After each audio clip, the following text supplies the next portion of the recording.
कुछ दिन पहले एक पेशेंट आते हैं और ये कहते हैं कि सर बुखार जैसा महसूस हो रहा है, जुकाम खांसी एलर्जी बहुत ज्यादा रहती है, लेकिन ये सब ठीक हो गया, लेकिन बुखार नहीं जा रहा और बुखार कम हो जाता है, फिर से वापस आता है और फिर वही सिचुएशन होती है। तो आज इस वीडियो में हम ये जानेंगे कि बार बार बुखार आने के पीछे क्या कारण है, आखिर कौन सी ऐसी बीमारियां हो सकती हैं जो खतरे का संकेत हो सकती हैं, लेकिन हम उन्हें नजरअंदाज करते हैं। आज के इस वीडियो में हम ये समझें कि वायरल फीवर होता क्यों है और शरीर इसमें क्यों टूटता है, यानी कि हल्का फुल्का बुखार आया और ऐसा लगता है कि शरीर बहुत ज्यादा टूट रहा है, थकान, कमजोरी, वीकनेस होना, इस तरह की समस्याएं होना, सिर में दर्द होना, इस तरह के कई सारे ऐसे सिम्टम्स आपको आते हैं, लेकिन आप इन्हें नजरअंदाज करते हैं। क्या ये कोई बड़ी बीमारी हो सकती है? कौन से टेस्ट कराने चाहिए और आखिर आप कैसे इसे रिकवर कर सकते हैं?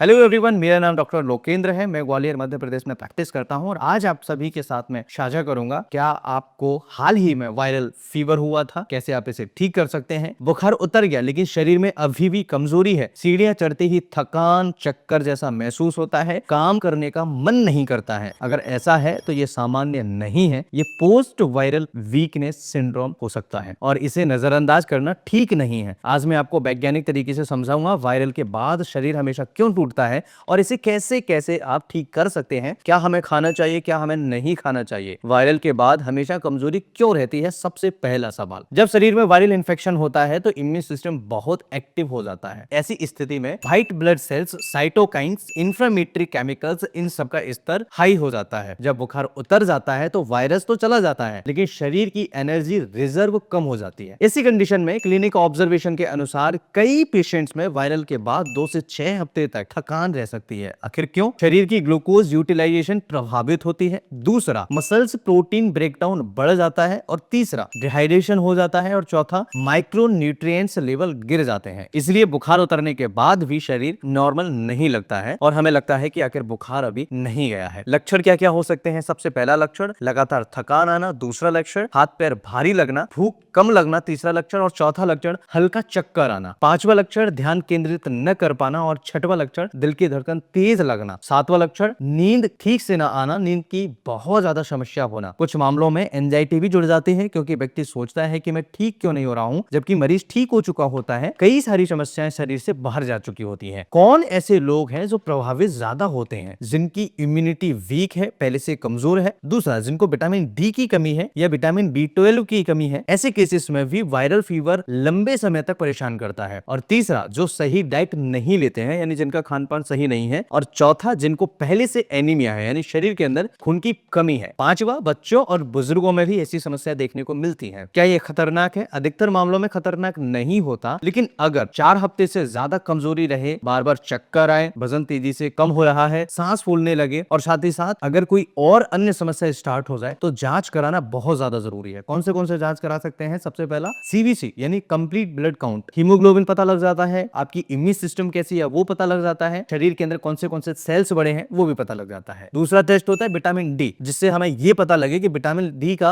स्तर कितना है शरीर के अंदर। तीसरा टेस्ट होता है विटामिन B12, जो हमारे नर्व्स के लिए सबसे ज्यादा इंपॉर्टेंट होता है। दूसरा, ब्लड के लिए, RBCs के लिए भी विटामिन B12 काफी ज्यादा मददगार होता है। और तीसरा टेस्ट, हीमोग्लोबिन को प्रॉपर तरीके से शरीर के अंदर अच्छे से इसकी बाइंडिंग कैपेसिटी कितनी है, प्रॉपर है या नहीं है, वो भी कराना चाहिए। और थायराइड का टेस्ट, कभी कभी ये सभी टेस्ट कराने की आपको आवश्यकता पड़ सकती है। अब अगर बात करें कि शरीर को रिकवर करने के लिए क्या करना चाहिए, कम खाना नहीं करें, यानी कि खाना ठीक ठाक लीजिए, प्रोटीन बढ़ाएं, दाल, पनीर, अंडा, ये सब आप सेवन कर सकते हैं। नारियल का पानी पीना स्टार्ट करिए, मौसमी फल लेना स्टार्ट करिए, हल्की धूप लेना स्टार्ट करिए और 7 से 8 घंटे की नींद लेना स्टार्ट करिए। बुखार के बाद तुरंत हैवी एक्सरसाइज न करें, हमेशा ध्यान रखिए। धीरे धीरे एक्टिविटी बढ़ाएं जिससे आपका शरीर प्रॉपर तरीके से फंक्शनिंग करे। होम्योपैथी दृष्टिकोण के हिसाब से देखें तो वायरल के बाद कमजोरी रहती है और ये केवल फिजिकल नहीं होती बल्कि कॉन्स्टिट्यूशनल भी हो सकती है। कुछ पेशेंट्स में ज्यादा पसीना आना, ठंड से कमजोरी होना, मानसिक थकान होना, एपेटाइट डिस्टर्बेंस होना, यानी भूख नहीं लगना। होम्योपैथी सिस्टम को सप्रेस नहीं करती बल्कि रिकवर प्रोसेस को सपोर्ट करती है, इम्यून सिस्टम को बूस्ट करती है। क्लिनिकल प्रैक्टिस में देखा गया है कि सही एनालिसिस से, मेडिसिन की मदद से बहुत इजी तरीके से इस तरह के केस को रिकवर किया जाता है। और सबसे पहला मेडिसिन होम्योपैथी में जेल्शियम होता है, जो बहुत इजी तरीके से इस तरह की समस्याओं को रिकवर करने में मदद करता है। 5 बूंद सुबह, 5 बूंद शाम को मरीज को दिया जा सकता है। 30 पोटेंसी में आप इस मेडिसिन को दे सकते हैं। दूसरा मेडिसिन एक्कोनाइट नेप, जिनको भी अचानक से एकदम से फीवर आता है और फिर चला जाता है, या एक दो दिन रहता है या आता है फिर चला जाता है, इस तरह की स्थिति अगर रहती है तो एक्कोनाइट भी काफी ज्यादा मददगार मेडिसिन होती है। 30 पोटेंशियल या 5 गुण सुबह 5 गुण शाम को दे सकते हैं मरीज के। बच्चों में अगर हम बात करें तो वायरल होने के बाद कमजोरी आम होती है, बार बार बच्चों में परेशानी आती है, बार बार लेटता है, खेलना बंद कर देता है बच्चा, भूख कम लगती है। तो सिर्फ टॉनिक देना पर्याप्त नहीं है, प्रॉपर इवेल्युएशन बहुत जरूरी है, यानी पीडिया को आप जरूर दिखाइए, क्योंकि आपको समझ में ही नहीं आएगा कि बच्चे को कोई और समस्या है भी या नहीं। इसलिए अगर बच्चे को बुखार आ रहा है, बच्चा खेल नहीं रहा, खाना नहीं खा रहा है, या फिर उसको कोई और दिक्कत हो रही है, बच्चा चिड़चिड़ा हो रहा है, पीडियाट्रिक डॉक्टर को जरूर दिखाइए। क्या न करें, सबसे जरूरी चीज, बिना जरूरत के एंटीबायोटिक्स नहीं लेना है, क्योंकि अगर आप बिना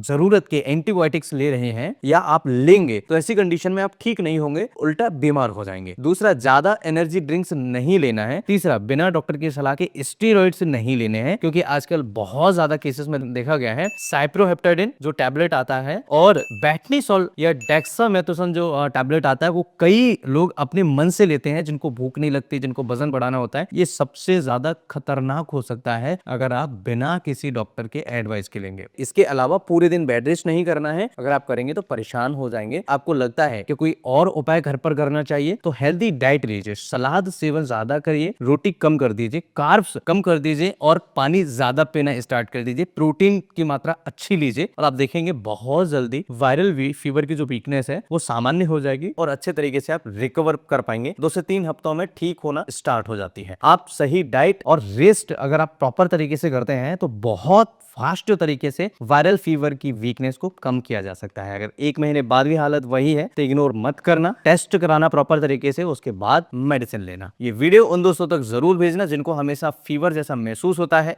और उनको बार बार इम्यूनिटी वीक होने की वजह से कई तरह की समस्याएं आती हैं। अगर आपको भी बुखार आ गया है या बुखार अभी गया है पर कमजोरी नहीं गई है तो इसे सामान्य मत समझिएगा, प्रॉपर टेस्ट कराइए, यह शरीर का संकेत है और उसे सही रिकवरी सपोर्ट अच्छे तरीके से देना चाहिए। मैं doctor Lokendra homeopathic clinic and healing centre से फिर मिलूंगा इसी तरह के किसी इंटरेस्टिंग, इंफॉर्मेटिव और ट्रस्टेड वीडियो में। आप हमेशा स्वस्थ रहिए, मस्त रहिए, मुस्कुराते रहिए, अपना और अपनों का ख्याल रखिए। नमस्कार।